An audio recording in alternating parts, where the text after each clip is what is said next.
Welcome back, everybody. This Week in America. Thank you for joining us. Website thisweekinamerica.us. Police officer NAKIA Jones became known to many after her passionate Facebook post went viral after the death of Alton Sterling, an African-American male shot to death by police in Baton Rouge, Louisiana. A death that shook the nation and changed NAKIA forever. Her compassionate video has been viewed over 2 million times and counting. That event inspired her to write the book, The Truth Divided. The book touches on her life, why she decided to become a law enforcement officer, and what happened after the video. NAKIA was born in Cleveland, 1990 graduate of Shaw High School, attended Wilberforce University where she pursued criminal justice as her major. Her goal was to be a prosecuting attorney. Well, in 1996, she chose a different career. In September, she was sworn in as a police officer for the city of East Cleveland, her hometown. And in 1999, NAKIA went to the Highland Hills Police Department. In 2002, sworn in as the first African-American female officer in the city of Warrensville Heights, holding the position of Senior Response Officer until 2017, living and volunteering in that city. Known as a talented gospel playwright in Cleveland, she believes with her plays she can help restore hope and change lives one gospel at a time. The author of the powerful new book, The Truth Divided, Officer NAKIA Jones, with us on This Week in America. NAKIA, welcome to the program. It's great to have you with us. Thank you. Thank you so much. There is so much to talk about that you discuss in the book. It's an excellent book called The Truth Divided. You'll find it at bookventure.com, of course, at Amazon. Link onto our website, and you can find information on the book. Let's go back to that day in early July of 2016. The impact it had on you and the impact your response had on a country that was looking for somebody with some honesty to come forward. It was so interesting because I had no idea that my video was going to impact people the way it did, because I have a private Facebook page. So once the video was done, I was actually talking to my friend. And like I said before, I've actually debated about many police shootings and things like that. And I tell people all the time, unfortunately, deadly force is necessary in some cases, but not all cases. So when my son came in and he had saw the video before me, and he was so disturbed by it, and to see him say, I'm afraid. And I'm like, you're afraid? He's like, I'm afraid of people, not only the people on the street that's doing the wrong thing, but I'm afraid of people that wear the same uniform you wore. It was like a reality check for me, because he's a good kid. He's never had any problems, straight A student, top 10 of his class. And for him to say that, it was like, wow. And so when I watched the video, I felt the hurt and the pain of what a lot of people in our country are feeling. They're like, why is people being targeted by the police? Why are people being gunned down and they're unarmed? And so I got to see a different perspective of stepping outside of my uniform and being a civilian. And it's interesting, with that perspective that you bring in The Truth Divided, and that's why this book is so important, because you view it as a police officer. You also view it as an African-American mother who has to answer questions like that to her children. You looked at the video, the video of the shooting many, many times. What were you looking for, and when did you finally realize, okay, this is an outrage. This should not have happened? You looked at it enough from a perspective of a police officer as well. When did you realize, okay, this was not called for? This shouldn't have happened? I think, like I said, I think hearing my son say that, it really shook me up. Now, I've seen a few shootings and I didn't agree with them. And a lot of times I don't say too much because people are like, well, if you don't believe in it, why are you a cop? Well, I'm a police officer because I want the community and people to know that there are good cops out here. So I felt like in order for me to be able to stand and say there are good cops, I have to be one of those officers, a good cop. So I didn't want to believe that there were some of my fellow law enforcement officers that were bad people. I wanted to look at everything from my point of view and no, there's no bad cops. I didn't want to see it. But when my son said it, and then hearing all the arguments and looking at different things, it just compelled me to speak out.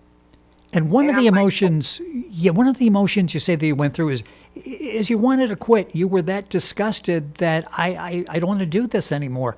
Talk about the thought process there, and then realizing, I guess if I'm part of the system, maybe I can change the system.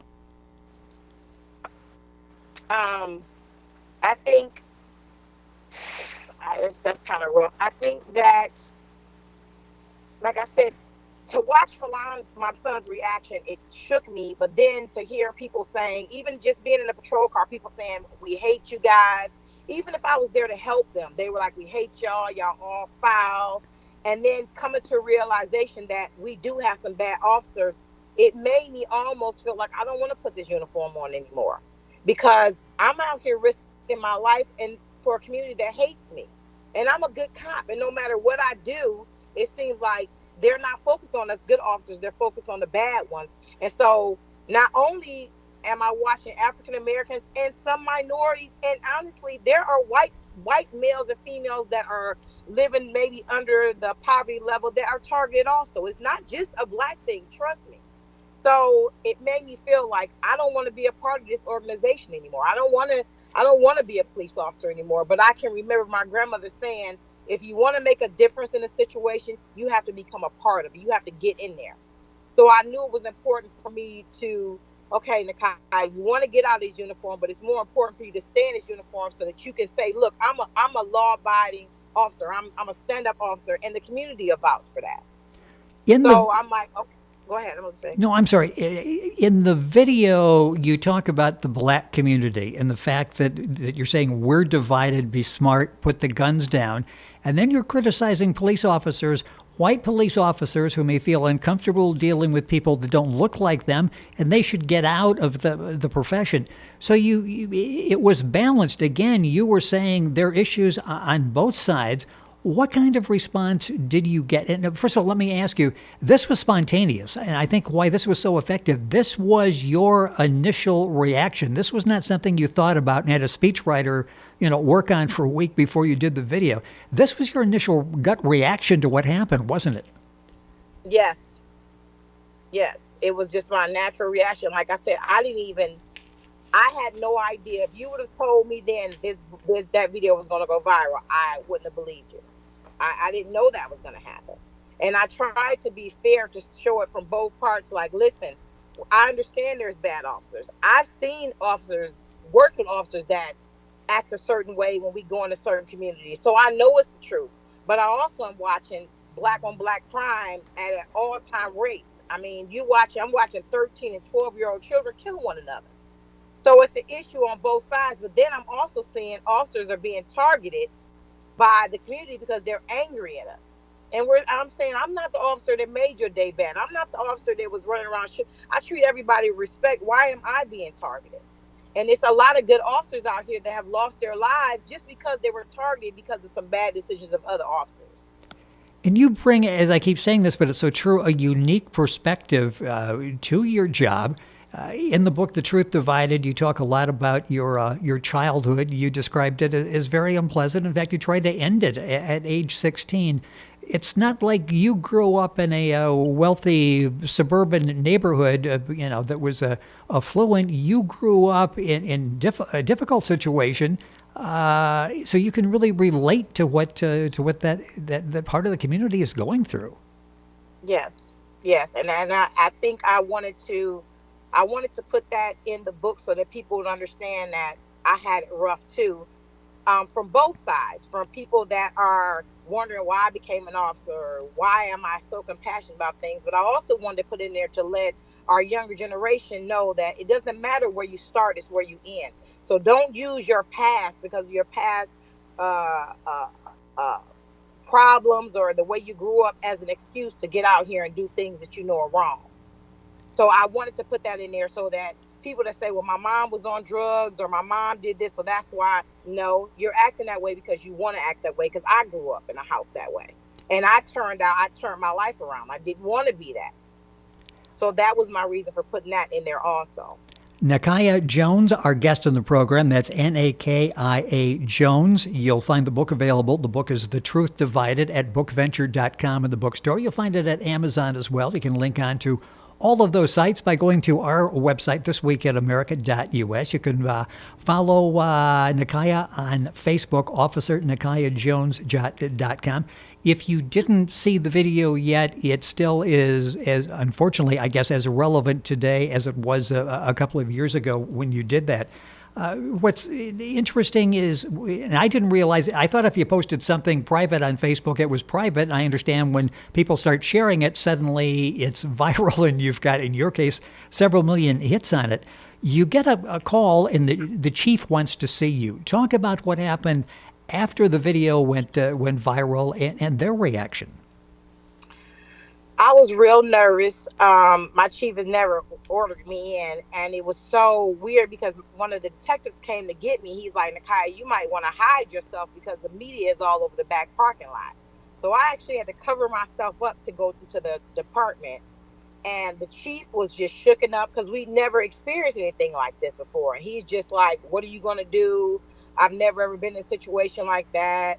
The mayor wasn't even in town, so they had to call him. At the time, the chief of staff was like, "You need to call an attorney." I'm like, "Call an attorney? Call an attorney for what?" So now my nerves are just bad. I'm like, "Oh my God." He's like, "The phone lines are being shut down at the police department. People are calling praising you." But of course, a few people were calling, making little threats and being real disrespectful. But for the most part, it was people calling from all over the world, from Germany, even in Africa, saying, "We love Officer Jones." I think the worst reaction that I got was from a lot of my law enforcement family. A lot of police officers were really derogatory and mean. I had an officer that worked with me say I needed a bullet to the back of my head. It was Wow. ugly. I got a lot of nasty letters from inside of my department. As far as the community was concerned, honestly, out of 100 people, maybe 10 may have said something negative. I mean, I'm talking about every culture, Black, white, Hispanic, Chinese. I got so many like, "Thank you. We just want to thank you." Even people that hated the police were sending messages like, "You gave us a different perspective. We have a certain respect for the police now." I actually, in my book, you see the Bloods and the Crips actually went and did a peaceful march, and they tied their rags together. That hadn't been done since the Rodney King beating. They sent me a picture telling me thank you and that I was their hero. And they actually have a different outlook on police because they didn't like the police. You So I men- saw so many positive things happening. you mentioned Rodney King, and I know that was a turning point in your young life at that point in 1991 when we watched that senseless beating and Can't We All Get Along? And you're thinking, maybe 15 years, well, actually 20 some years later, that we've advanced some, and then we see what happened in Baton Rouge, and we're like, maybe we haven't come as far as we thought we had. Time is going by way too quickly. In the book, you talk about Black Lives Matter, no question about it. Blue Lives Matter too. We have this tendency to either you're all right or you're all wrong. It's 100% in either category. Life, unfortunately, isn't like that. Talk about the origin of Black Lives Matter and the fact it came out of the George Zimmerman. It really wasn't even an anti-police protest. Absolutely. And I talk about that in the book. A lot of people don't even know where it originated from. I think a lot of people just adapted the saying Black Lives Matter Yes. because it's Black Lives Matter. So a lot of them don't even know what the organization is. The bad thing is when you have people chanting back Black Lives Matter and they're not even a part of the organization, but they're out here tearing up stuff and vandalizing and getting upset, it makes Black Lives Matter, the organization, look bad. When it's not, it shouldn't be. The same thing with Blue Lives Matter. Blue Lives Matter was never founded to be a counter statement to Black Lives Matter. It was founded to help families that had lost their loved ones due to an accident on duty or an officer being killed in the line of duty. It had nothing to do with Black lives versus blue lives. But since everybody's making this divide, now people are saying either you blue lives or you Black lives. But nobody understands we are all saying the same thing. Both of them are saying lives matter. Lives matter. That's the biggest thing. If we all come together and say, "Listen, let's take the black off, let's take the blue off, lives matter. All of our lives matter." Are we making any progress? You mentioned the son was the one who called this to your attention. I believe that's the son that was an honor student, a college scholarship, really excelled, done very well. And you hear so many stories of young African American men in particular. They see a police car, they automatically think, "I'm going to get pulled over and this is not going to go well." In fact, parents telling their children, "Here's what you do in the event that you get pulled over." Are we seeing any changes? Are we getting any more understanding in that, do you think? Honestly, I think that the mindset is changing. It's just, you know how we are in the community, in the community, or as a nation, we want things to happen so fast. But we Yes. have to remember, this problem didn't start. This has been going on for a while. It's going to take all of us to come together and start putting positive things out there. Another thing that I said was, you should start honoring these police officers that's doing a good job. And so that you'll be able to see, yeah, you see the negative, but also look at the positive. You need to start honoring African Americans that are doing a good thing. So now you can see the negative, but you also can see a balance of the positive. And I think that will be a great, start to bridging the gap also. A couple minutes left in the program. NAKIA Jones, our guest on the program, the author of the really important new book, The Truth Divided. A short while after this happened in 2016, you go to a town hall in Washington, D.C. You have a chance to meet President Obama at the time. And it's interesting, Alton Sterling's son was there. And this was another moment where it really was inspirational in your life. Talk about that, because you would think there would be bitterness, there would be anger, vitriol. Talk about that conversation.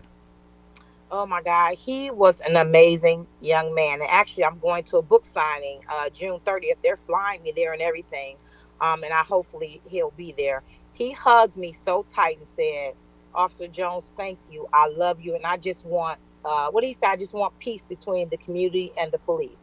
For that young man to say that, he had just lost his father, that showed me great potential. And that's when I knew we can make things better. We can definitely make things better.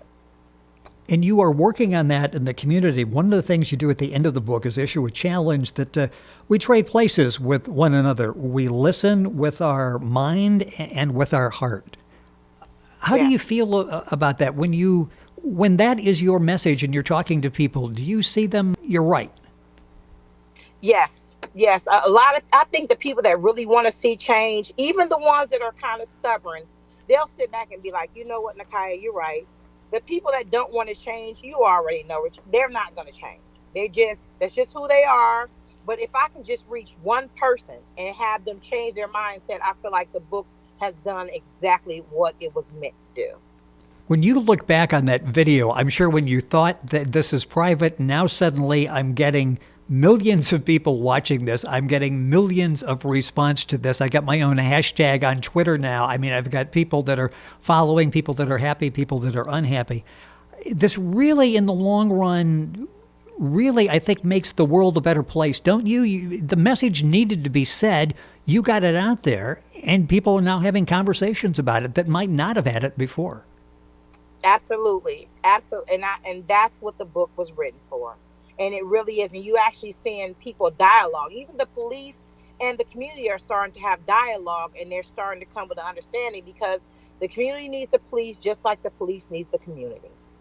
And I go back to you're talking about Black Lives Matter. Yep. Blue Lives Matter. Yep. It's not an That's right. either or situation. This is such an excellent book. The book is The Truth Divided, written by our guest on the program, Officer NAKIA Jones.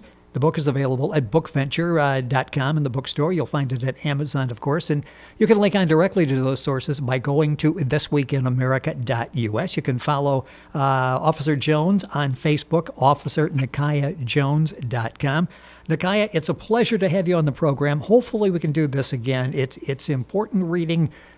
We should read it. We should leave it out for our kids to read it. We should leave it out at work for the people we work with to read it. It really puts everything in the proper perspective. And excellent job on the book. And thank you for being with us on the program. Thank you so much for having me. You're welcome. The book is The Truth Divided. NAKIA Jones is the author. Book's available at Bookventure, Barnes & Noble, Amazon. Information at our website, thisweekinamerica.us. And we're back after these messages.